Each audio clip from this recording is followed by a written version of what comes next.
Así es, que así sea, es lo que queremos decir cuando pronunciamos un amén públicamente. ¿Cuántos lo creen? Me llama la atención lo que pasó aquí en Hechos capítulo 14. Y dice el texto que él creyó que podía ser sano, dice el texto.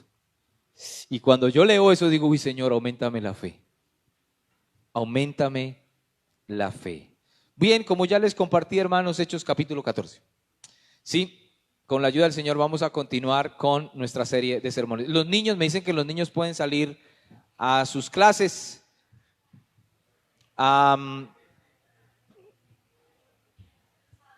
Los adolescentes también. Los adolescentes me dicen que también. Los adolescentes pueden evadirse de mi sermón. Un saludo a los hermanos que están en sus hogares, el Señor les bendiga, espero que tengan la presencia del Señor con ustedes, guiándoles y preparando sus corazones también para recibir el consejo de la palabra del Señor. Hechos capítulo 14, vamos a leer 2 versículos, aunque voy a hacer un sobreénfasis en el segundo versículo. Hechos 14, versículo 21 al 22. Y a través de este pasaje la idea es como repasar todo el capítulo, pero solamente por causa de tiempo vamos a leer estos 2 versículos inicialmente. Y yo voy a leerlos en la versión Reina Valera. Amén, ¿ya los tienen por ahí? Dice la escritura así: y después de anunciar el evangelio a aquella ciudad y de hacer muchos discípulos, volvieron a Listra, a Iconio y a Antioquía, confirmando los ánimos de los discípulos, exhortándoles a que permaneciesen en la fe y diciéndoles: es necesario que a través de muchas tribulaciones entremos en el reino de Dios. Considero que estos versículos contienen la idea principal de todo el capítulo 14 y por ende quise resaltarlos en la introducción a este pasaje. Creo que aquí está el grueso de todo lo que podríamos rescatar de este pasaje para nosotros hoy y para la edificación de la iglesia de nuestro Señor Jesucristo. Y de hecho he titulado este sermón la importancia de confirmar la fe de los creyentes. ¿La importancia de qué? De confirmar la fe de los creyentes. De hecho dice que Pablo y Bernabé se devolvieron a estas regiones. Ya voy a explicar qué pasó en estas regiones. Y el propósito de ellos de devolverse a estas regiones, aunque su vida corría peligro, fue de ir y reconfirmar la fe y de exhortar a estos discípulos a que permanecieran en la fe, pero que supieran algo. Es necesario que de camino al reino de los cielos, ¿qué dice el texto? ¿Qué dice el texto? Versículo 22. ¿Qué hay de camino al reino de los cielos? Según el texto, versículo 22. Pasemos. ¿Y sabe qué me llama la atención? Que el texto no acomoda esto para suavizar nuestro corazón. No, el texto dice, Lucas dice, muchas tribulaciones. No dice algunas. No dice una que otra. Muchas tribulaciones. Ahora bien, cuando nosotros comenzamos la vida cristiana,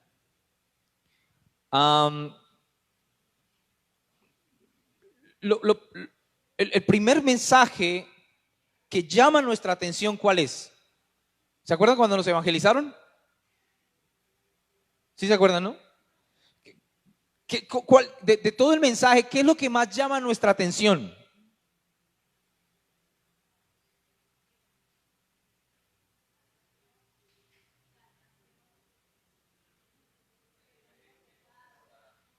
Señor.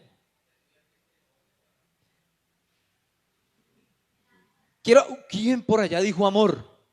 Por allá alguien dijo amor. Porque, y es una verdad, cuando a nosotros nos evangelizan, una de las cosas que llama mucho la atención de casi todos es: Dios te ama. Y mire, ante el mensaje del amor, nuestros corazones se derriten. No nos digamos mentiras, esa vaina nos mueve el piso. Porque somos carentes de amor y necesitamos amor. ¿Cada cuánto usted necesita sentir que lo aman? Todos los días. Todos los días. Y a veces durante el día mi esposa me dice: dígame cosas bonitas. Y a veces se me acaba el repertorio y tengo que buscar. O sea, nuestro tanque emocional necesita ser lleno constantemente. ¿Y por qué llama muchas veces la atención el tema más del amor que otros mensajes? Porque, no nos digamos mentiras, la gran mayoría de todos nosotros cuando comenzamos la vida cristiana estábamos en una situación difícil. La gran mayoría de nosotros respondimos al evangelio porque estábamos en caos, sea por una crisis económica, sea por un estado depresivo ante las decepciones de la vida, sea por una decepción amorosa, sea por un problema de enfermedad, sea por una crisis.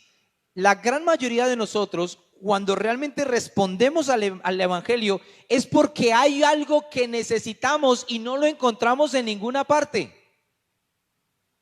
Y es que así es. Por eso es que casi siempre, esto digo que siempre, pero casi siempre cuando todo va bien, las personas se les habla del evangelio y no responden al evangelio. A usted le dicen: el Señor murió en la cruz para darte salvación. Y uno dice: ¿pero salvación de qué? Si yo estoy bien. Estoy bien económicamente, estoy bien de salud, viajo, paseo, disfruto. Yo no necesito nada. ¿Me explico? Pero el Señor, gracias al Señor, Él insiste en nosotros y nos comparte el evangelio. A los 12 años nos dimos una vuelta, a los 13, a los 14. En algún momento el Señor nos coge y nos agarra porque Él insiste y entonces respondemos al evangelio. Y cuando comenzamos el evangelio, hermanos, comenzamos a disfrutar de la benevolencia de Dios, comenzamos a disfrutar del favor de Dios, comenzamos a experimentar que Él es real, comenzamos a disfrutar eso que Él ha prometido, que por su Espíritu Santo nos lo da, porque es que eso no lo dan los hombres, esa es una obra exclusiva de Él.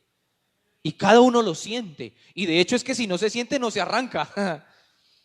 Porque en eso consiste el milagro de nacer de nuevo. Es solo que hay otra parte del evangelio que es necesario que también la sepamos, pero no nos gusta. ¿Cuál? Que de camino al reino de los cielos es importante que sepamos que vamos a pasar por muchas tribulaciones. Con toda sinceridad, eso no nos gusta. Si usted me pregunta hoy: Juan, ¿usted quiere pasar por muchas tribulaciones? Yo soy el primero como pastor que le digo: no, yo no quiero. Y de hecho valga la pena decir que con mis crisis pasadas me volví un poquito cobarde, ¿verdad? Me volví un poquito más cobarde. Ya como que no soporto tanto como soportaba antes algunas situaciones. Pero él ha cogido un poco más suave. Pero el punto, hermanos, es que es interesante que Lucas no borra eso, ni los copistas. O sea, la Biblia no se reprime eso, la Biblia no se guarda eso, la Biblia lo pone ahí. Y Hechos capítulo 14 llama nuestra atención, porque el propósito principal o el mensaje principal es fortalecer la fe de ¿quiénes? De los creyentes. Hermanos, considero yo que el propósito de este mensaje es que su fe sea fortalecida y que usted entienda la necesidad de fortalecer su fe ante las diversas aflicciones que inevitablemente en la vida habremos de tener. Y es más, sea cristiano o no sea cristiano, usted va a pasar por muchas aflicciones. Es solo que en Cristo las aflicciones se sufren diferente. ¿Lo sabía usted? Si no lo sabía, sépalo. En Cristo las aflicciones las sufrimos diferente. Porque en Cristo, dígale al que está a su lado, hay esperanza. Hay promesa. Y es un sí, y en Él el sí es sí.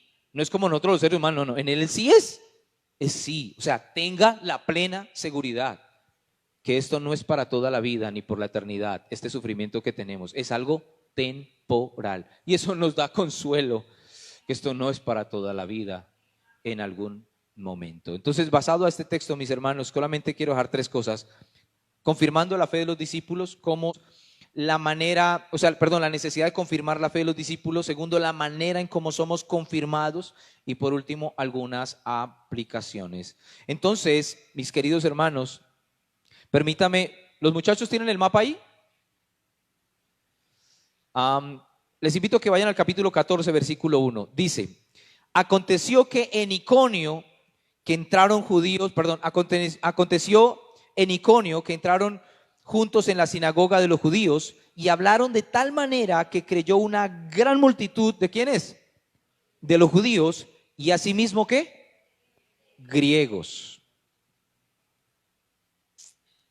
Entonces, repasemos. Mapa.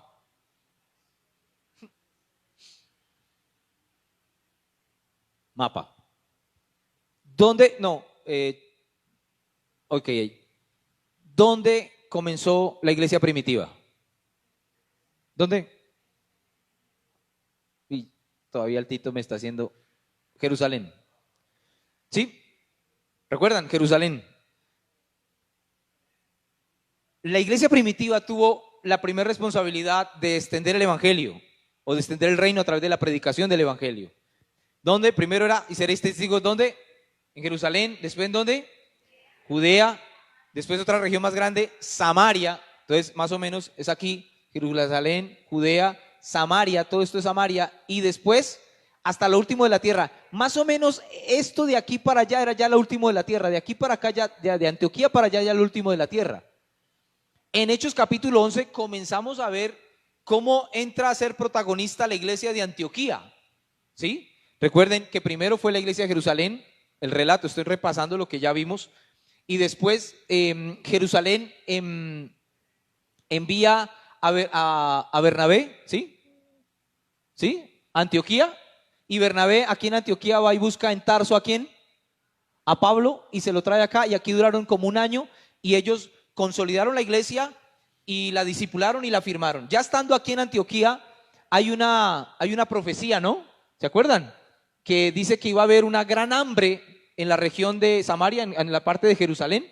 ¿Sí se acuerdan? Y dice que la iglesia de Antioquía recibió una ofrenda generosa y enviaron a Pablo y a Bernabé ¿a dónde? A Jerusalén, y ellos se hicieron una obra social y ayudaron a la iglesia en Jerusalén porque estaba pasando por, toda esa región estaba pasando por una crisis muy grande. ¿Está conmigo hasta ahí? Les estoy narrando un poco de lo que hemos venido viendo. Después de esto, vuelven ellos a Antioquía y de Antioquía comienza lo que se conoce como el primer viaje misionero del apóstol Pablo. ¿Sí? Y Pablo arranca, ¿se va con quién? Con Bernabé y ¿con quién más?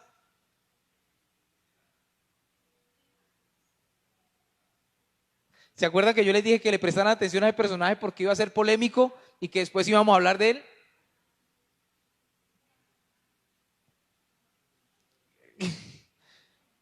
Juan Marcos, o Marcos, o Juan Marcos. Bueno, sigamos. Ya estando aquí, ellos arrancan ahora Hechos capítulo 14. Hechos capítulo 14 se va a basar aquí más o menos, en esta región aquí. Ponle cuidado a esta región aquí. Hechos capítulo 14 va a hablar de, versículo 1, ¿qué lugar habló ahí? Versículo 1. Iconio. Aquí en este mapa no está, pero Iconio más o menos queda aquí arribita, el punto negro aquí más o menos por aquí arribita viene quedando Iconio. Uy, pero es que ahí, ¿sí? Ahí en Iconio, hermanos, ellos predican y dice la Biblia que una gran multitud, ¿qué dice? Recibió al Señor, conoció del Señor. Pero si usted lee el versículo 2, bueno, hasta aquí en el versículo 1 vemos cómo efectivamente Pablo y Bernabé y Juan Marcos en este caso están cumpliendo con la gran comisión. Vayan y hagan ¿qué? Discípulos. Permítame hacer un énfasis en el término discípulos, matetes. Un discípulo es un aprendiz. Por eso es que hermanos, considero yo, es mi punto de vista por haber estudiado el texto, para mí Juan Carlos Toscano tiene más impacto y más connotación y un más carácter el término discípulo que cristiano. De hecho, Cristo fue el que dijo, vayan y hagan ¿qué? Cristo no dijo vayan y hagan cristianos. Recuerden que el término cristiano nos lo dieron los seculares y fue el término que más fama cogió. Y los apóstoles y la iglesia primitiva y la iglesia después, los famosos padres de la fe, que son los que reemplazaron, o los discípulos de los apóstoles, de los primeros 12 originales apóstoles, ellos adoptaron este término, porque secularmente era la forma en cómo más se identificaban sí, se identificaban y se diferenciaban, cristianos. Pero hermanos, me llama la atención porque de hecho la Biblia va a hablar más de discípulos que de cristianos. Y es que, hermanos, he aquí la importancia de considerar que usted es un discípulo si realmente ha nacido de nuevo. Y como discípulo hay un carácter, hay un ADN, hay un proceso a seguir. Se identifica a un discípulo como alguien que es un aprendiz, y como es un aprendiz tiene a un maestro, alguien que lo está instruyendo, que le está enseñando. ¿Verdad que sí? Porque es un aprendiz. Por eso me bendice el término discípulo. Por eso es que de ahí yo he llegado a la conclusión: el día que usted deje de aprender, ese día usted dejó de crecer espiritualmente. El día que usted deja de aprender, usted le pierde el gusto a la vida cristiana, porque usted se estanca, mi querido hermano. Usted ya no ve más, porque usted dejó de aprender. Y a mí me gusta predicar expositivamente, porque es la mejor forma en cómo yo aprovecho los domingos para enseñarles cosas que usted no sabía. Claro, yo tengo que primero aprenderlas para poderlas compartir a ustedes. Pero yo no sé cómo les va a ustedes con este proceso de aprendizaje aquí sentados, pero yo me emociono mucho, y por eso es que a veces me critican porque mis sermones se alargan. Pero es que hay cosas que para mí son fascinantes saberlas, que estaban ahí y yo no sabía. ¿Me explico, hermanos?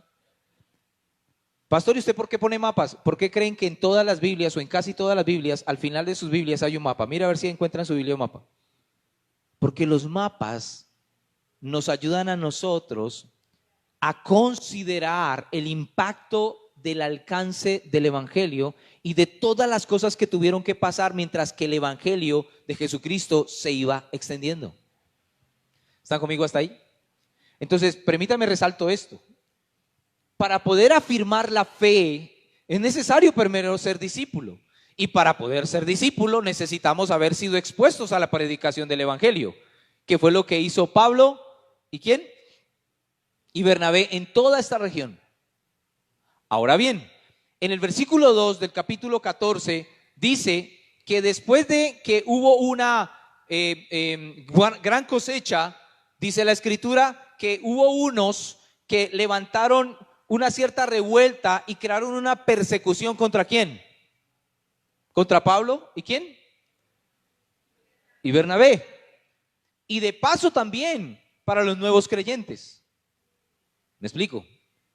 Es curioso que estos nuevos creyentes de entrada comenzaron a sufrir persecución, no como nosotros aquí en Colombia, aunque sí, nosotros cuando comenzamos la vida cristiana comenzamos a sufrir persecución, primeramente de parte de ¿quiénes? De su familia.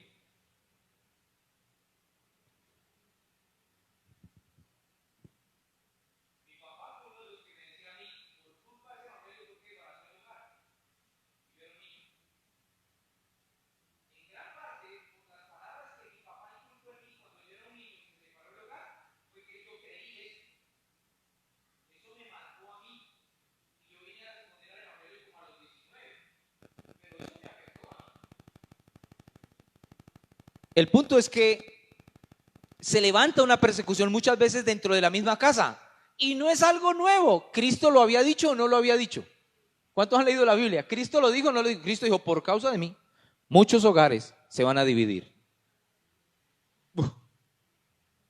Porque así como entra la luz de Cristo y hay bendición, a la vez también comienza la persecución.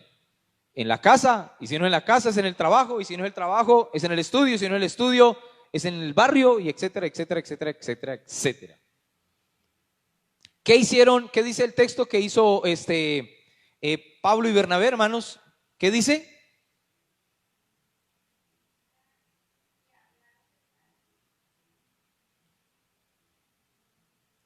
Mire lo que sigue diciendo el versículo 5. Pero cuando los judíos y los gentiles juntamente con sus gobernantes se lanzaron a enfrentarlos y a apedrearlos, habiéndolo sabido, huyeron a Listra y Derbe, ciudades de Licaonia y a toda la región circunvecina, y allí predicaban ¿el qué, hermanos? El evangelio. Entonces, hermanos, hacer discípulos es confirmar a los discípulos a través de la edificación de la palabra de Dios. Por eso es que Efesios 2:20 dice: edificaos sobre el fundamento de los apóstoles y profetas, siendo la principal piedra del ángulo Jesucristo mismo, la piedra ¿qué? Angular. Esta obra de confirmar a los discípulos significa fortalecer, animar y hacer una base sólida y firme en la palabra de Dios. Por eso es que estos hombres, a pesar de la persecución, iban de un lugar a otro, pero no cesaban de predicar la palabra, y aún dicen los primeros versículos del capítulo 14 que aunque se levantó esa persecución contra ellos, ellos se quedaron ahí, se quedaron hasta cuando se enteraron de que los iban a linchar, hasta cuando ya se enteraron de que realmente los gobernantes y algunos líderes los iban a coger y los iban a apedrear. Ante eso, dice el texto, no me quiten el mapa. Ay, ante eso, hermanos, ¿en dónde estaban ellos? Capítulo 14, los primeros versículos. ¿Cómo se llama este lugar de acá? Iconio. Ahí les formaron la primera revuelta, ellos insistieron quedarse con los primeros discípulos. Después, cuando se enteraron de que los iban a apedrear, ellos se volaron ¿para dónde? Para Listra y para toda esta región, bueno, más que toda esta región. Hasta ahí ubíquense en Listra, hermanos.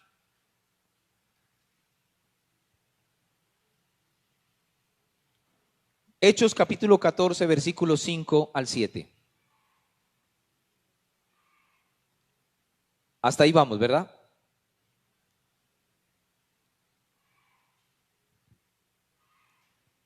Si usted sigue leyendo, hermanos,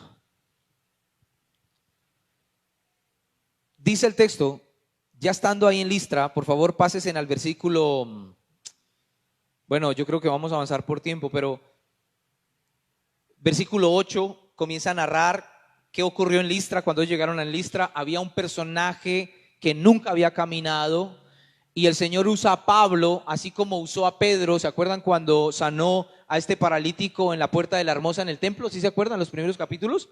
Asimismo ahora está usando el Espíritu Santo a Pedro, y usa a Pedro, y este hombre es sanado. Ante la sanidad de este hombre, mire lo que dice el texto aquí, mire lo que dice el versículo 11. Entonces la gente, visto lo que Pablo había hecho, alzó la voz diciendo en lengua licaónica: dioses bajo la semejanza de hombres han descendido a nosotros.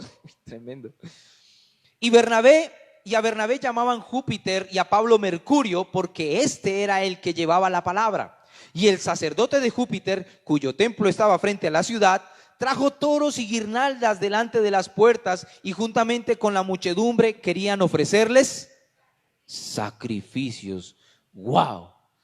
Miren, hermanos, una de las cosas que a mí me llama la atención de esta cultura es que no es muy lejana a la de nosotros. ¿Por qué?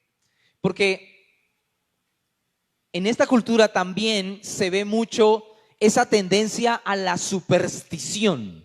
¿Sí se han dado cuenta? A lo sobrenatural, ¿no? Y como que lo sobrenatural que no tiene nada que ver con Dios, por ejemplo, tiende mucho a cautivar a las personas. La superstición nos lleva a la presunción con hechos paranormales o sobrenaturales, ¿sí? Y por eso es que las personas como que les pica, les llama la atención esas cosas, ¿no? Esos mitos, esas leyendas, ¿no? De esas cosas, ¿no? Culturalmente venimos permeados por eso, ¿no? Y casi en todas las regiones hay mitos y hay leyendas, y la gente tiende mucho a creer eso, ¿no? Sí les ha pasado o no les ha pasado. ¿Cuántos vivieron en finca y el baño quedaba afuera? Levante la mano. ¿Sí o no que nos da? Bueno, yo me acuerdo, nos daba miedo salir al baño, ese bendito baño que quedaba como a 10 metros de la casa, y a uno de los niños ya le habían contado que el moan, que la patasola, que la madre muerta. No, papá, yo me orino ahí. De hecho, a veces nos orinábamos ahí.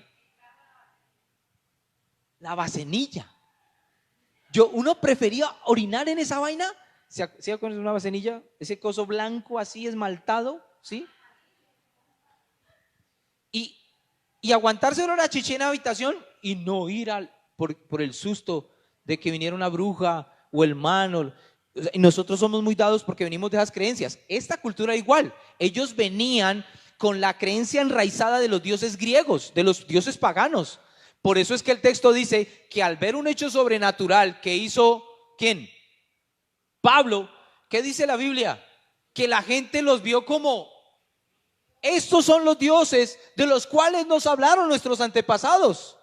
Pues hermanos, no por nada estos personajes, imagínense, trajeron toros y trajeron adornos para sacrificarles a ellos, idolatrarlos.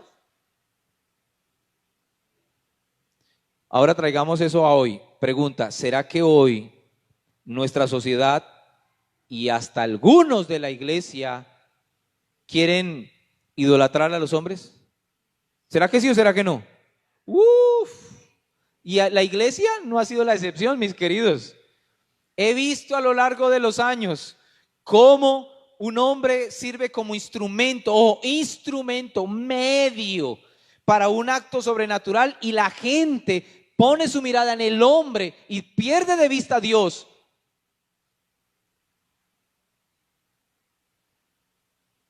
Por algo sobrenatural. Y unos viajan a Centroamérica, otros viajan a Europa, otros viajan a donde sea que haya una unción que yo quiero, y corren detrás del hombre. Bueno, y tengo que confesarles, yo también era así al principio de mi vida cristiana, yo lo reconozco. Sí, en serio, yo lo reconozco.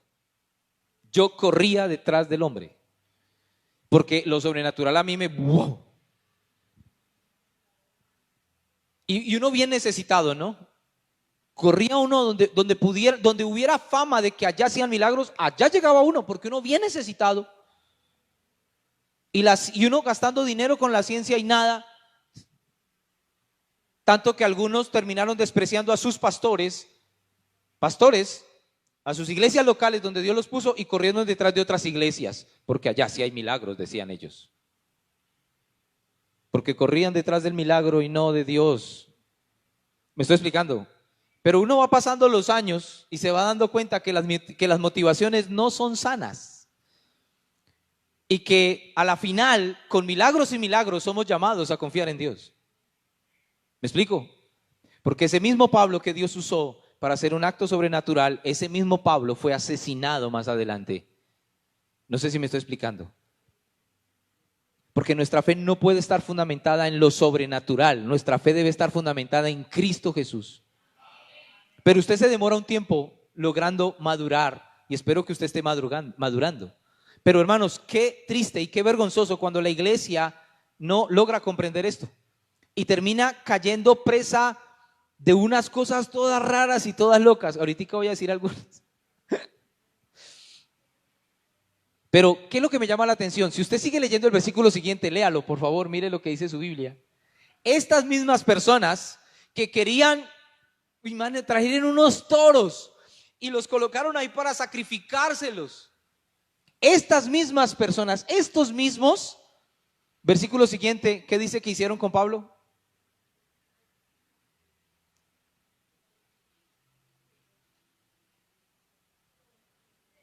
Bueno, más adelante.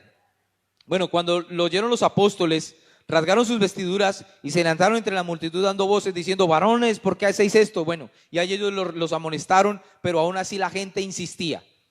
Ya en el versículo 19, por favor. Entonces vinieron unos judíos de Antioquía y de Iconio que persuadieron a la multitud, y habiendo apedreado, ¿a quién? A Pablo, le arrastraron fuera de la ciudad, pensando que estaba muerto. Oiga, es increíble, pero esa es una tendencia de las masas. Hoy a usted lo alaban y mañana lo apedrean. Eso fue lo que le pasó a ellos con la gente. La gente quedó impactada por una vaina sobrenatural, pero al rato su éxtasis y su móvil, su propósito cambió a otro, matarlos.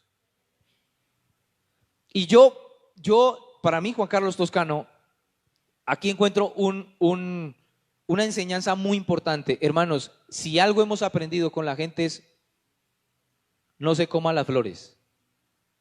¿Me estoy explicando? ¿Me estoy dando a entender? Hermanos, y algo que yo he aprendido en el ministerio es evitar las alabanzas. En serio, porque esa vaina, uno siempre tiende a comerse eso, y eso a uno le hace daño. Me bendice que Pablo y Bernabé no aprovecharon eso para volverse famosos, como hoy algunos sí lo hacen. ¿Sí me estoy explicando? Y terminan usando a la iglesia para satisfacer sus egos y sus pasiones. Desafortunadamente, hermanos, vengo de tratar un caso que a uno le indigna cómo algunos manipulan y uno cree que eso ya no va a volver a ocurrir, y vuelta otra vez, hermano. Pero me da tristeza que la iglesia deja de poner su mirada en Cristo y en su palabra y pone la mirada en el hombre, porque el hombre en algún momento quizás Dios lo usó para hacer un milagro, o el hombre en algún momento les dio un mercado, o el hombre en algún momento fue especial porque los visitó, y terminan poniendo su fe y su confianza en el hombre que en Cristo y su palabra. Sí. A la final, las cosas caen siempre por su propio peso. ¿Qué es lo que yo quiero resaltar de esto, hermanos? Que a pesar de toda esta situación que estaba sufriendo Pablo, hermanos, ellos perseveraban predicando el evangelio y discipulando, afirmando la fe de los hermanos. Permítame, les comparto qué sigue porque el tiempo es corto. Pongamos el mapa otra vez, muchachos.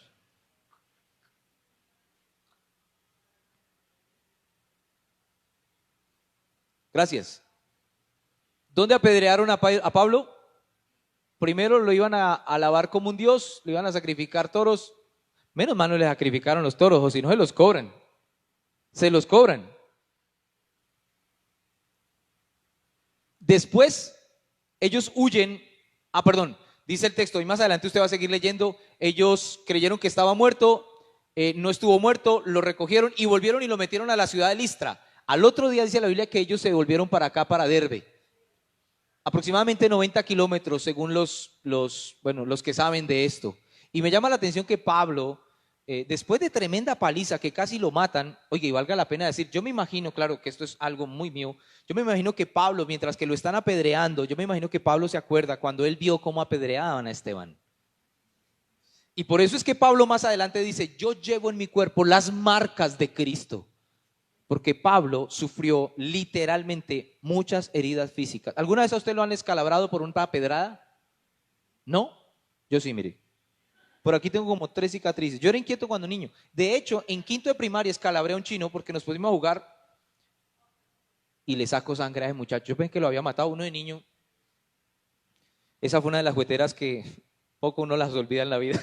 Una juguetera, hermano. Pero a mí no me importaba la juguetera, porque yo pensaba que se iba a morir, porque ver sangre y uno de niño, y yo sabía que yo había tirado a piedra. Bueno, en todo caso, hermano, ¿usted se imagina lo que Pablo pudo haber sufrido después de tremenda apedreada? Y aún así Pablo, un día después, está de camino 90 kilómetros, ¿hasta dónde? Hasta Derbe. Ahora, pregunta, ¿qué hizo Pablo en Derbe? ¿Desertó del evangelio? ¿Renegó? Si usted sigue leyendo, Pablo siguió predicando el evangelio. Otra iglesia se fundó aquí en Derbe. Después de Derbe pasaron a Tarso. Y estando en Tarso, si usted sigue leyendo los versículos iniciales que comenzamos este sermón, dice que ellos se devolvieron. ¿A dónde estando en Tarso? ¿Se devolvieron a dónde? A Derbe, a Listra y a Iconio. Se devolvieron. Yo la verdad, hermanos, difícilmente vuelvo a un lugar donde casi me matan. Pero Pablo se devolvió. La pregunta es, ¿y por qué se devolvió Pablo? ¿Qué dice el texto? ¿A qué se devolvió Pablo? Versículo 22. A confirmar. ¿La qué? Los ánimos. Porque los ánimos se habían ¿qué? Porque había persecución. Porque ser cristiano en esa zona y en esa época no era nada fácil. Y entonces los ánimos ¿se qué? ¿Cuántos de ustedes han menguado en sus ánimos a veces? Sí. ¿Cuántas veces usted y yo hemos orado y no pasa nada? Y eso, ¿sí o no que eso nos debilita la fe a veces?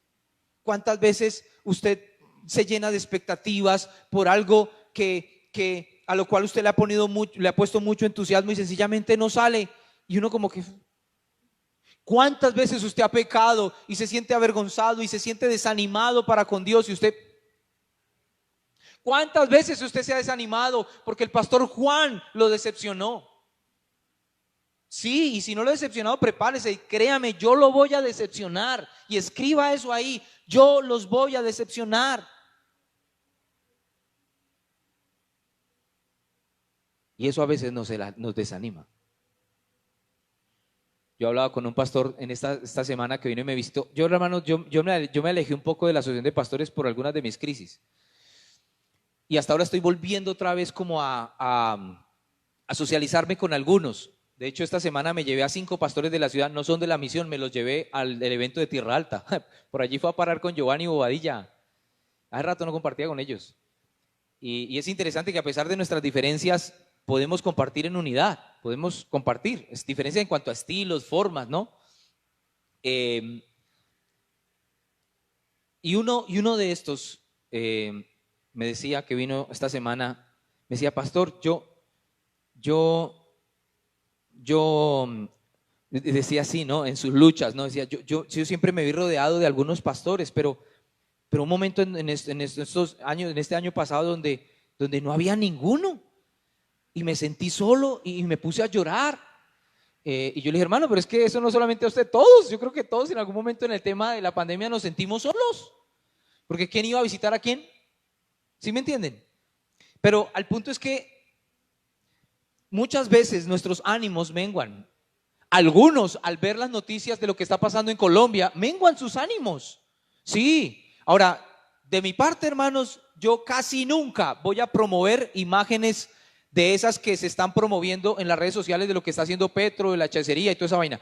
A mí no me gusta hacer eso. ¿Y por qué, Juan? Porque es que Dios no me llamó a eso. Dios me llamó fue a anunciar las virtudes de aquel. Pero cuando uno se pone a mandarle a todo eso del mundo, dígame, ¿eso en qué motiva? Más bien diga, hermanos, oremos. Porque a veces algunos ven eso y más bien lo que les infunden es terror. Ay, esta vaina es como si el diablo estuviera ganando. No, hermanos, déjeme decirle una cosa. En esta película, el diablo nunca gana. Escuche esto, hermanos, el diablo no gana. Metas eso en la cabeza. El diablo no gana. Que algunos valientes tengan que morir por causa de la justicia y de la verdad, sí, pero al final el diablo no gana. Gana la verdad. Gana Cristo. Por favor, grábese eso. Lo demás son pataletas de ahogado. A mí no me vengan a decir que un chamán y un brujo es más poderoso que el Espíritu Santo. No. Y yo sé en quién he creído y yo sé quién mora en mí. En serio, hermanos. Pero no por esto quiero decir que debemos subestimar las maquinaciones del enemigo. Y muchos pastores en Colombia somos muy conscientes de que muy probablemente el evangelio en Colombia, o la forma en como nosotros vivimos el evangelio, que valga la pena decir que estamos muy acomodados, va a cambiar. Quizás más adelante, y como se tienen que cumplir las escrituras, ser cristiano va a ser más complicadito.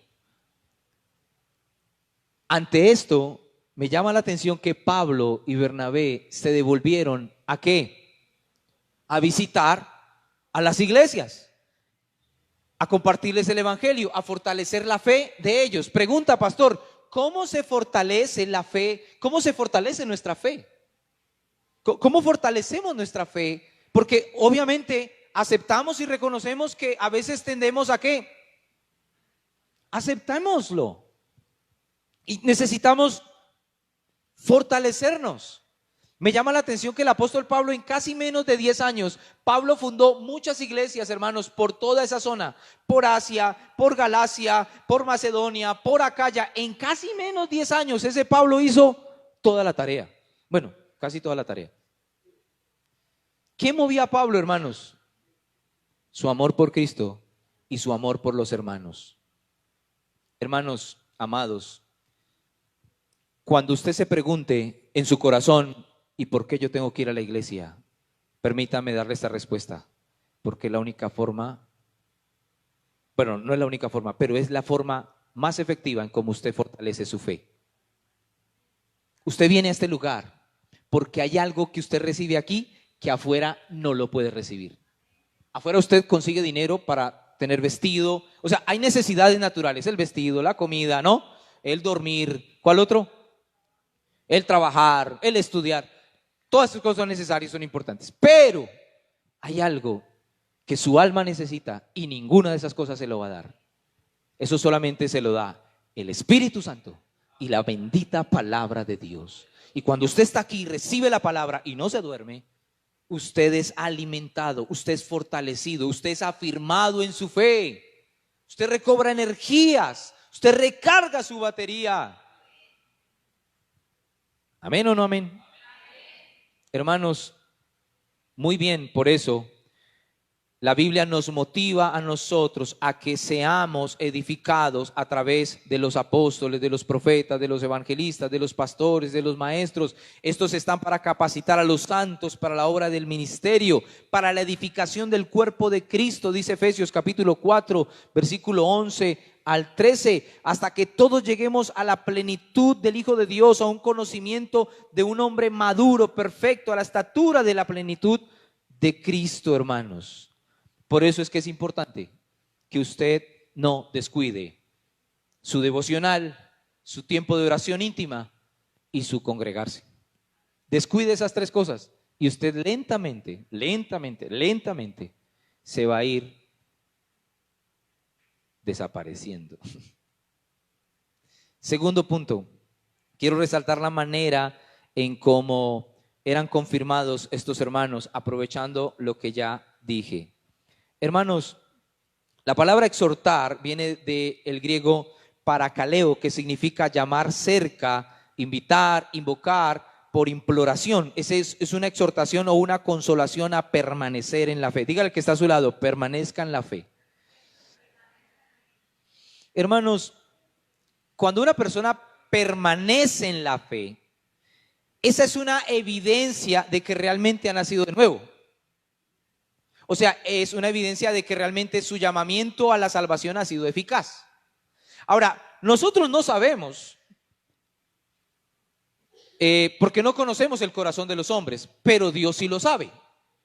Dios a nosotros nos dijo, por sus frutos los conocerán. Y es por los frutos, porque usted y yo juzgamos por lo que tenemos al frente de los ojos, ¿verdad?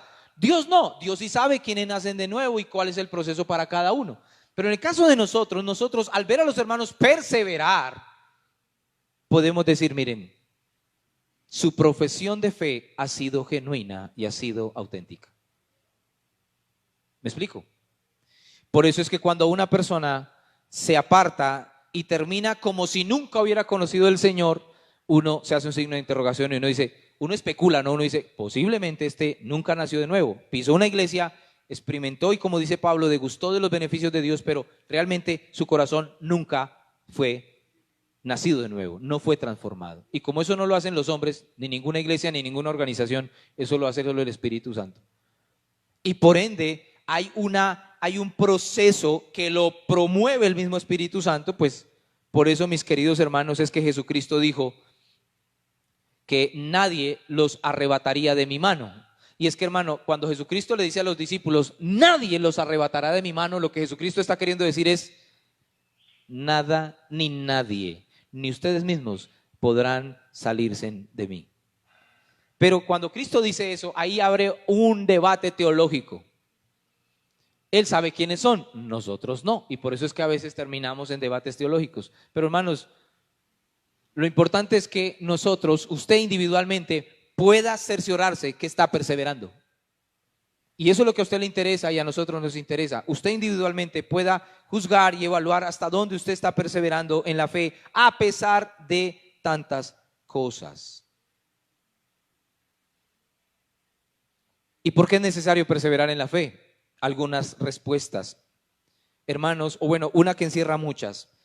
La perseverancia es necesaria porque la vida cristiana es una lucha, es una guerra espiritual contra muchos enemigos, y que en medio de estas luchas o en medio de esta carrera en la fe en la que hemos entrado, vamos a tener que lidiar muchas batallas.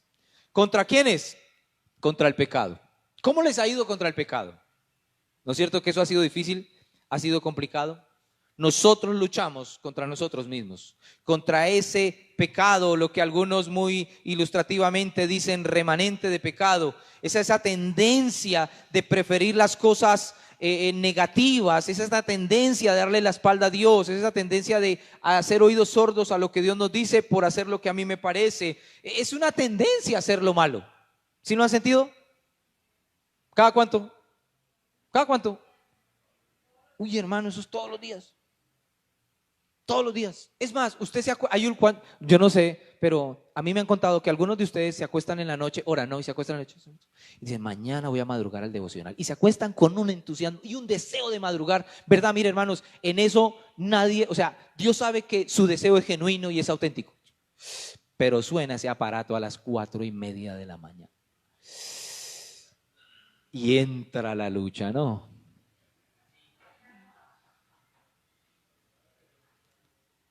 Y usted sigue durmiendo y después se levanta porque tiene que trabajar o tiene que ir a estudiar. No así porque tiene que orar, pero tiene que trabajar. Bueno, ¿me entendieron? Y se levanta, pero usted como que se levanta y dice, ¿sí lo han sentido? Y a veces ese sentimiento de culpa dura hasta el mediodía, hasta cuando se le olvida. Porque en la noche vuelve otra vez. Pero a veces pecamos, ¿no? Y cuando pecamos nos sentimos miserables, cochinos, avergonzados, sucios, apenados, acusados. Y nos damos cuenta que esto es una lucha. Contra las tentaciones del mundo. ¿Será que luchamos contra las tentaciones del mundo? El mundo tiene muchas avenidas de tentación, los deseos de los ojos, la vanagloria de la vida, ¿no? Los deseos de la carne. Por eso es que Mateo 14:38 dice, velad y orad para que no entréis en tentación. El espíritu a la verdad está dispuesto, pero la carne es débil. O sea que tenemos la tendencia a seguir la corriente de este mundo y seguir nuestros malos deseos y satisfacerlos, excitando nuestros placeres pecaminosos, más que buscar al Señor. Eso es una lucha. Otra forma contra la que luchamos en esta misma es contra el orgullo, ¿no? Eso es una batalla contra el orgullo, contra los reconocimientos del mundo, contra las vanaglorias de este mundo, ¿no? Y luchamos y algunos terminan cediendo a eso y después se dan cuenta, ahí sí como dice el famoso dicho, suben como palmas y bajan como cocos. Y después en el momento de la humillación dicen, oiga, pero ¿qué me pasó? Otra lucha, tenemos lucha contra Satanás y sus demonios. ¿Sí los han percibido por ahí de vez en cuando? ¿Sí o no? ¿Sí o no?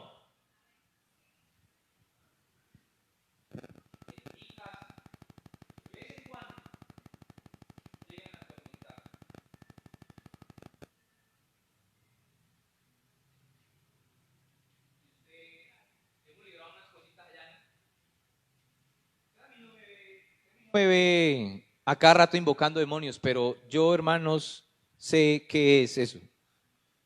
Y desde que comencé la vida cristiana fuimos entrenados un poquito en eso. De hecho, a veces hasta me gustaría, a veces hasta extraño que algún demonio no se rebote aquí. Porque cuando a veces se remotan aquí los demonios, eso despierta al que está dormido. Eso ha pasado acá. Y de un momento hay una manifestación demoníaca y todos los que están dormidos quedan. Y así. O algunos están a la expectativa, ¿qué va a hacer el pastor? Hermanos, los demonios son una realidad. Y los demonios operan estratégicamente. Y cuando usted le da lugar al diablo, ¡pum!, lo atrapan. Y usted queda ahí atrapado a un hábito pecaminoso, inmoral, a una vaina que pervierte su alma, o usted le da ciertas licencias y cuando usted me da cuenta eso contamina a sus hijos o a sus hijas. Hermanos, eso es una realidad. Mire, hermanos, los demonios son implacables con el que les da papaya, hermanos. Y hoy la juventud, la infancia, ni se diga, hermanos. En fin, la Biblia dice que no tenemos lucha contra ¿quién? Contra sangre y carne, sino contra principados, potestades y espíritus, y ellos están operando. Tenemos que reconocerlos. Otra lucha, luchamos contra los males, muchos males, hermanos, enfermedades, corrupción, calamidades, tribulaciones, desastres, persecuciones y adversidades de muchas cosas. Otra lucha contra la cual luchamos, hemos luchado, la iglesia ha luchado, está luchando y seguiremos luchando contra los falsos maestros y los errores doctrinales. Tenemos la tendencia, hermanos, de seguir promoviendo y practicando cosas de los antiguos que engañaban a las personas. Miren, hermanos, esto no es nuevo. Pablo lo advirtió, Juan lo advirtió, Pedro lo advirtió, Cristo también lo advirtió. Vendrán lobos vestidos como ovejas y van a devorar a las ovejas. Y es que la palabra es tremenda. Y pues nada, de parte mía ustedes van a escuchar un hermano, no subestime su doctrina, fortalezcas en la fe, afiáncesen doctrinalmente, no coman entero, aún autocuestionen, desarrollen mente crítica aún de lo mismo que yo estoy enseñando, evalúen, pero juzguen por la palabra, porque ha ocurrido y sigue ocurriendo por ahí algunos que se levantan para engañar a los hermanos.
Usted, John, qué pena con usted, pero yo me voy. Y algunos pastores, porque saben que yo fui presidente y a nosotros por la gracia del Señor nos respetan, se dieron cuenta de eso. Hay un mensaje, y es que si yo no me quedo ahí, yo formo un tierrero ese día en la reunión. Pero hermanos, eso es una vaina vergonzosa. Y qué triste que un sector le crea a esas clases de formas. Y cogen un texto. ¿Y cómo usan la Biblia para una vaina de esas, hermano? Eso no se hace. Eso es un desorden. Y se esconden detrás de unción y de poder. Y se esconden detrás de términos, ¿no? Y de títulos. No, hermano, nosotros tenemos que tener los ojos espirituales bien ejercitados. Qué vergüenza. Pero eso y muchas otras cosas se han presentado en nuestro país, en nuestra ciudad. Y aún así yo sigo compartiendo con ellos, pero hay cosas en las que yo digo, no, qué pena, esto no es de Dios, yo eso no lo comparto, ni permito que entre a mi corazón. Yo a la única que siento en mis piernas a mi esposa. De vez en cuando a mis niñas. ¿Me estoy explicando, hermanos? Les dejo de tarea. Si no me creen, pregúntenle a John Parra. Pastor John, venga, el pastor nos contó y John les va a contar. Él estaba de testigo ahí. Y otros, y pónganle cuidado a esto, pasaron como un mes cuando un pastor amigo me mandó una foto del mismo personaje con otro en las piernas. Lo tengo aquí en el celular. En serio, creo que lo tengo todavía ahí. Y esta gente no se corrige, man. Qué vergüenza, hermanos. Hermanos, que el Señor nos ayude y ustedes necesitan aprender a discernir por la Escritura cuál es la correcta moral y la ética, cuál es el carácter moral al cual el Señor nos ha llamado a vivir. Otra lucha con la que tenemos es contra la autoconfianza, el orgullo, esas cosas en las que uno a veces cree que uno está bajo el control de todo y uno ya no necesita a Dios y termina abandonando la fe. Entonces, hermanos, Juan 15, versículo 4 al 8 nos enseña cuál es la verdadera necesidad o por qué es que nosotros debemos perseverar en la fe. Y Juan 15, 4 al 8, claramente le dejo de tarea para que usted lo lea. Nosotros debemos perseverar en la fe porque Cristo lo mandó. Den fruto y que su fruto permanezca, dice el texto. Que su fruto persevere, dice el texto. En Juan 15, cuando él dice, yo soy la vid, ustedes son los pámpanos y mi Padre es el labrador. Dice, den frutos. Yo los he llamado para que ustedes den fruto y que su fruto permanezca. Dígale que está a su lado, permanezca, hermano. ¿Verdad? Dígale, permanezca. Porque hoy hay quienes no permanecen. Y por eso la iglesia, en vez de crecer los domingos en la mañana, mengua. ¿No, verdad? ¿En serio? Y la pregunta es, cuando en esas propagandas donde los niños están portando mal y están por allá en lugares como sospechosos y el decir es, ¿dónde estarán los padres de estos niños? ¿Ustedes saben dónde están sus niños? La pregunta un domingo en la mañana cuando no están los hermanos de la comunidad es, ¿ustedes saben dónde están las ovejas? Espero que estén siendo edificadas o fortalecidas en el Señor. Espero que estén honrando estos principios del Señor si ya somos cristianos. Permítame, hermanos, profundizar un poquito en cuanto a un concepto de fe que yo creo que les puede ayudar a fortalecerse un poco más. Dice el texto aquí que el propósito de estos hermanos era afirmarlos en la fe. Cuando hablamos de fe, hermanos, y nos centramos, nos profundizamos un poquito en la raíz de la palabra, en la raíz del término, porque créanme, hermanos, el Nuevo Testamento fue escrito en 3 clases de griego y esos términos que se acuñaron ahí no fueron puestos por casualidad. Por ejemplo, hablando de la raíz del término fe, hablando de la historia semántica, ella viene del griego pistis y viene del verbo pisteu. Esto habla de un conocimiento, de un profundo conocimiento de un objeto. Esa es la definición. La palabra fe, en la raíz original en la que fue escrita, en el griego en el que fue escrito, hace referencia a un profundo conocimiento de un objeto. Hasta ahí. Ahora bien, en la medida que el sujeto, o sea nosotros, profundizamos en el conocimiento de ese objeto que es Dios, que es el objeto de nuestra salvación, es el objeto de nuestra adoración y es por Él que estamos acá. Entonces, a medida que nosotros profundizamos en el conocimiento de Él, este objeto se apodera del sujeto, o sea, de nosotros, y se impone sobre nosotros. Y creo, hermanos, Pablo, que era un intelectual y que la tenía más clara que nosotros, por eso es que Pablo en Gálatas capítulo 2, versículo 20, ¿qué dice? ¿Qué dice, hermanos? Con Cristo estoy juntamente, ¿qué? Y ya no vivo yo, mas vive Cristo en mí. Y lo que ahora voy a vivir en esta carne, lo voy a vivir de acuerdo a la fe. ¿A quién? De acuerdo a Él, de acuerdo a quien conozco, de acuerdo a quien confío. El concepto fe, hermanos, va mucho más allá de algo superficial que a veces tenemos. La lucha que usted y yo tenemos es que queremos ser cristianos, pero nos cuesta ser discípulos. ¿Me explico? Cuando el Señor nos dice, Juan, debes cambiar esto, debes cambiar esta forma de pensar, debes cambiar esta conducta, yo intento modificar ese principio o esa ordenanza bíblica a mi manera, para mi conveniencia, pero eso es lo que me resta mi fe. Eso es lo que me quita contundencia espiritualmente a la hora de confiar en Dios, a la hora de creerle a Él. Hermanos,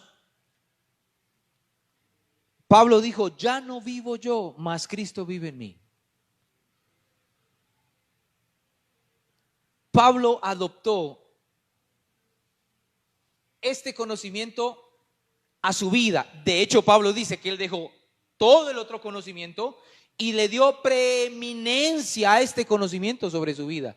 Ahora, la filosofía de pensamiento que él tiene de la vida, del hogar, de la política, de la sociedad, del rol de ser papá, del rol de ser mamá, del rol de ser hijo, todas las áreas de pensamiento del ser humano, él ahora adopta esta filosofía de pensamiento, los principios morales y éticos del reino de los cielos. Y hermanos, esto es importante que lo entendamos. Mire, estuve en un evento esta semana, me llevé a algunos pastores de la ciudad para que conocieran. Y hermanos, 600 chicos, unos del colegio San Simón, sí, y otros de, por aquí creo que hay una chica, bueno, ya estuvieron, hubo una chica que estuvo de acá, que estuvo allá, la hija del hermano Humberto. Y me impactó mucho ver una niña de 12 años y otra de 13 años dándose besos en la boca como si nada, delante de todo el mundo. Y bueno, a mí me impacta, yo tengo una niña pequeña, ¿no? Me impacta. Y cada vez nos damos cuenta de que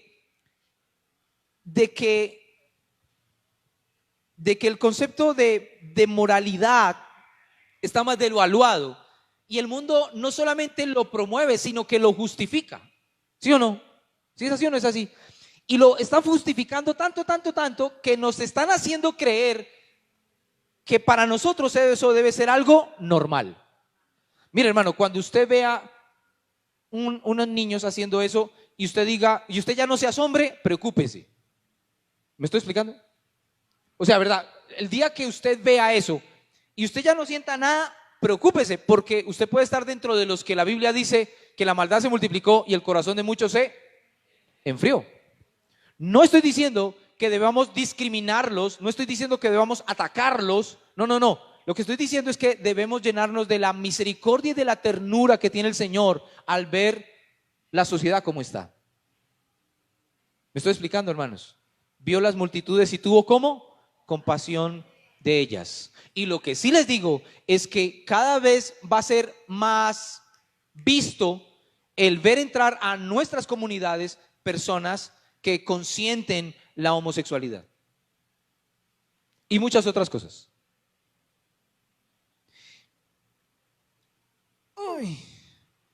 ¿Cómo lo digo sin perder su amistad? Hermanos, es verdad que este mundo está en decadencia y bíblicamente eso dice que tiene que ocurrir. Pero lo que nosotros como iglesia o pueblo del Señor sí podemos hacer es afectar a nuestros hijos y a nuestros nietos mientras Dios nos dé vida para bien, a través de un correcto conocimiento, una sabia crianza y educación. Pero papitos, si usted desprecia una escuela de padres por una película o por trabajar, y un día usted va a tener, hay papás, yo conozco papás que no saben qué decirle a sus hijos cuando sus hijos entran en situaciones y el papá guarda silencio. O el papá crea una cortina de humo para no enfrentar eso. Y ya no estamos en esa época donde usted le decía a su hijo, Chito, no haga eso es pecado. Y no le decía nada más. No, el pelado se queda. ¿Y por qué? ¿Y por qué? ¿Y por qué? ¿Y por qué? Y entonces, si nosotros no afirmamos nuestra fe, no somos aprendices, no nos instruimos, pues hermanos, no vamos a tener argumentos. No vamos a tener argumentos. Y hay que tener argumentos. Hay que tener argumentos, hermanos. Hay que tener argumentos, tenemos que instruirnos para debatir con autoridad y con contenido. Pero eso usted no lo logra, hermanos, solamente orando. Usted necesita instruirse, sacar tiempo, pagar un seminario, cómprese un buen libro y hágale, y hágale, y hágale. Los motivo, papás y mamás, para después, ahorita dentro de un mes comenzamos dentro de un mes otro, ¿no es cierto?, de escuela de padres. Yo quiero insistir con las escuelas de padres. Creo que ahí avanzamos y le quitamos el adoctrinamiento que le están dando a nuestros hijos en los colegios. Porque es que el Estado es el que quiere decir cómo debemos criar a nuestros hijos. ¿Sí se han dado cuenta, no? Y no solamente nos está queriendo decir cómo debemos hacerlo, sino que nos quiere imponer que no podemos decir lo contrario. ¿Y qué de nuestros nietos? ¿Y qué de nuestros bisnietos? Que estos chicos, 600 chicos que yo vi, ellos son los que van a tomar las riendas de este país en 20 años. Y usted los escuchara. Hermanos, yo creo que la iglesia está llamada por el Señor a dejar huella a través de una buena y sólida fe, que es en Cristo Jesús. Cuando Pablo dice que la fe viene por el oír, se refiere a una investigación de aquello que se oye. En este caso, la palabra de Dios.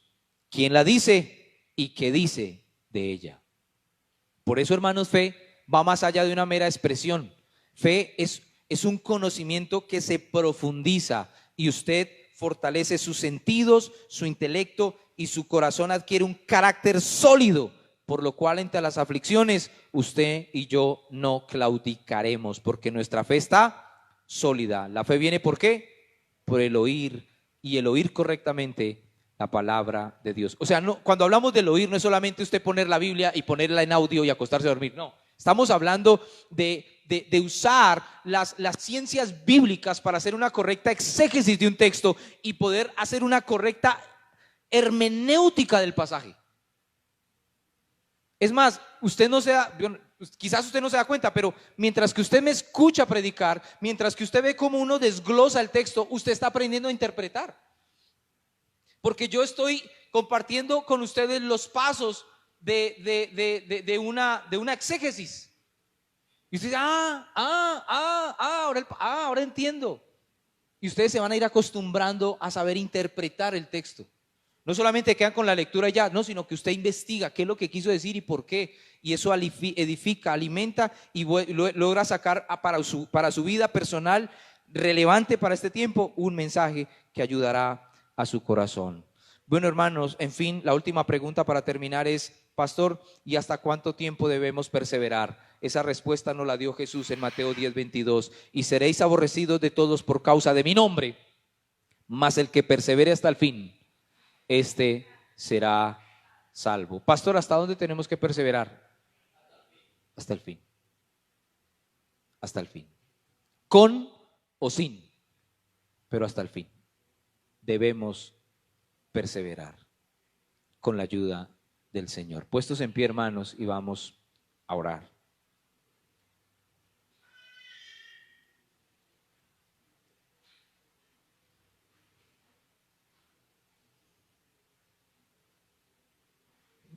Hermanos, la vida cristiana es una bendición.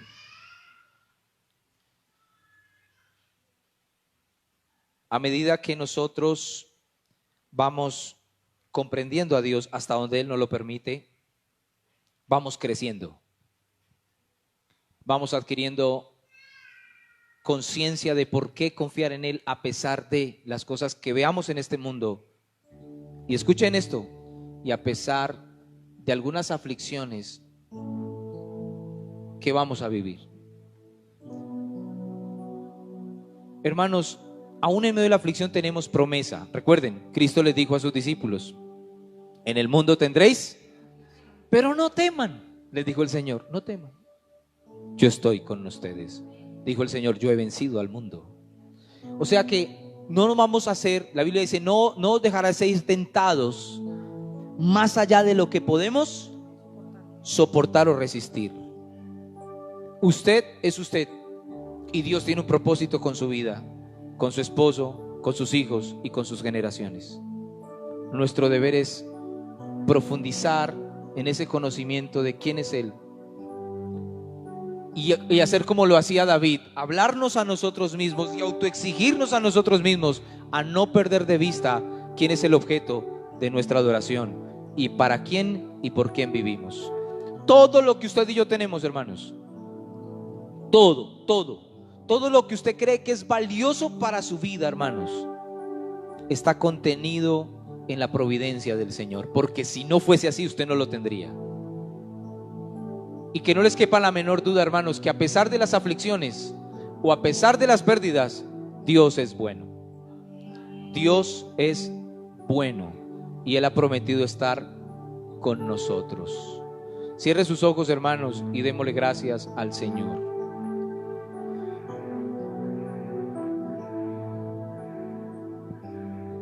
Confirmando los ánimos de los discípulos, exhortándoles a que permaneciesen fieles o a que permaneciesen en la fe, diciéndoles: es necesario que a través de muchas tribulaciones entremos en el reino de Dios. Padre bueno, te damos gracias por tu bendita palabra, porque hoy, Señor, repasamos, Padre, el testimonio de la iglesia primitiva, que de hecho es el conocimiento que ha quedado ahí, Señor, protegido para la edificación de nosotros hoy. Ayúdanos, Señor, a considerar muy seriamente todo lo que implica ser un discípulo tuyo. Gracias, mi Cristo, porque, Señor Dios de los cielos, aún a pesar de las aflicciones que podamos vivir en Cristo, esas aflicciones no se comparan con las aflicciones, la miseria y la ruina que se tiene cuando uno vive sin Cristo. Ayúdanos a comprender que tanto en Cristo como fuera de Cristo hay sufrimientos, pero la diferencia es que los sufrimientos en Cristo no son sufrimientos para destrucción, no son sufrimientos para muerte eterna, sino son sufrimientos para crecer, son sufrimientos para santificación, Señor. Padre, gracias, Señor, por tu amor inefable, por haber insistido en nosotros y por habernos rescatado, Señor, de esta vana manera de vivir. Y si en esta mañana hay alguien que quisiera entregar su vida a Cristo, mi amigo y amiga, yo le invito a que usted rinda su corazón ante el Señor, dueño y creador de todas las cosas, ante aquel que por su divina providencia y su amor y generosidad te otorgó la vida. Reconoce tu pecado, reconoce que por tu pecado tú has estado lejos del Señor, y dile en esta mañana: Padre, perdóname. Hoy me arrepiento de mis pecados y te recibo, Jesús, y te acepto, Señor, como mi Señor y mi Salvador. Por favor, sálvame, mi Cristo, y haz de mí una nueva criatura. Yo quiero vivir para ti, Señor. Transforma mi vida y haz de mí tu discípulo. Ahora le hablo a la iglesia, a los hermanos que son miembros bautizados, aquellos que fueron bautizados por la iglesia cristiana ya en la edad donde tenían conciencia bíblica, donde se les explicó cuál es el propósito del bautismo. Para ustedes, aunque no se hayan bautizado en esta comunidad, sino que se bautizaron en otra comunidad cristiana, les invito a que pasen aquí adelante y terminemos este servicio ministrando la cena del Señor. A los demás les invito a que con mucha reverencia y con mucho respeto podamos meditar en los propósitos de esta ceremonia, en lo que nos recuerda esta ordenanza que Jesucristo nos dejó a la iglesia, a quienes hoy son y somos sus discípulos. Recordar en qué consistió su sacrificio en esa cruz.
y sus soldados, al llevar, Señor, ese pedazo de madera de la cruz, Señor, ese cepo allí, Señor, en tus espaldas hasta el lugar de la calavera, Señor, el recordar, Señor, tu sufrimiento cuando te clavaron en esa cruz, Señor, y la agonía que experimentaste por todas esas horas, Señor. Señor, trayendo a memoria tu sufrimiento y lo que sufriste en carne, comemos este pan en memoria de ti. Podemos comer, hermanos.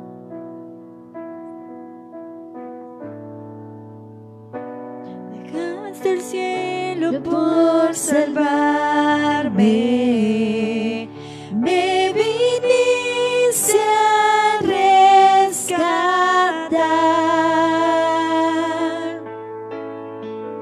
Mi transgresión tú perdonaste,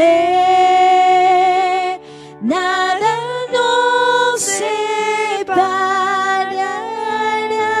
Tu palabra dice, Señor, que asimismo tomaste la copa y enseñaste que esta copa representaba tu sangre,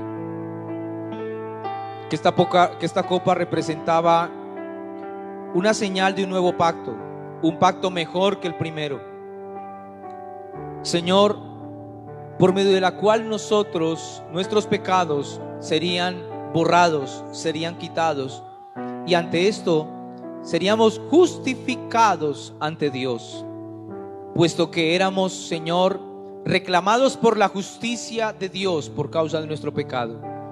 Pero ahora, por tu sacrificio en esa cruz, hemos sido libres de la culpa, porque tú la llevaste, Señor. Padre, en memoria de tu sangre, bebemos esta copa. Podemos beber, hermanos.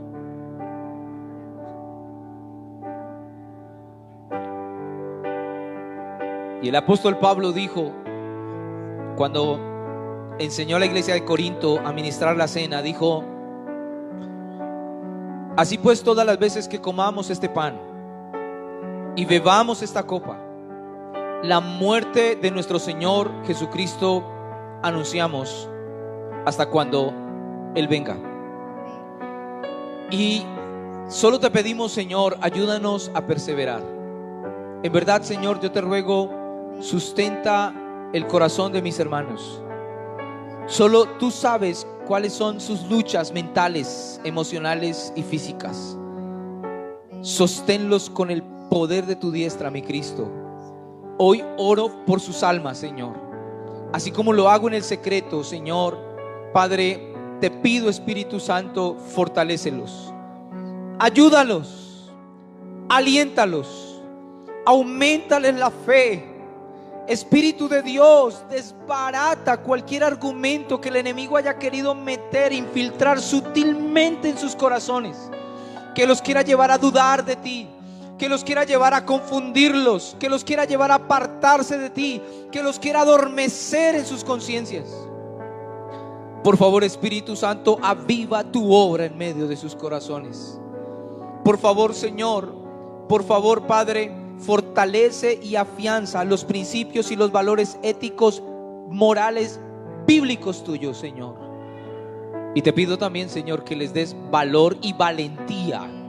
Dales valentía como la tuviste tú, Jesús, como la que tuvo el apóstol Pablo y los apóstoles. Necesitamos valentía para sufrir por causa del evangelio y sentirnos orgullosos de que estamos sufriendo por algo que vale la pena, tu verdad, mi Cristo. En el nombre de Jesús oramos y te damos muchas gracias, Espíritu Santo, por este tiempo. Mis hermanos, antes de salir, quiero decirles que nuestra salvación es más importante que nuestra mamá, que nuestros hijos, que nuestro papá, que la casa que usted está pagando, que el carro, que la finca, que la carrera, que el ministerio. Nuestra salvación es más importante que todo. Que no se nos olvide eso. Cuidemos nuestra salvación y perseveremos en nuestra fe, que es en Cristo Jesús. Hermanos, Dios los bendiga, que pasen un hermoso domingo, disfruten en familia, coman al gusto. Hermanos que están allí en la casa o en donde se encuentren, Dios los bendiga, el Señor les fortalezca. Fue un gusto compartir con ustedes hoy la palabra. Y hermanos, déjense usar por el Señor para ser canal de bendición a quien lo necesite. Dios los bendiga, hermanos.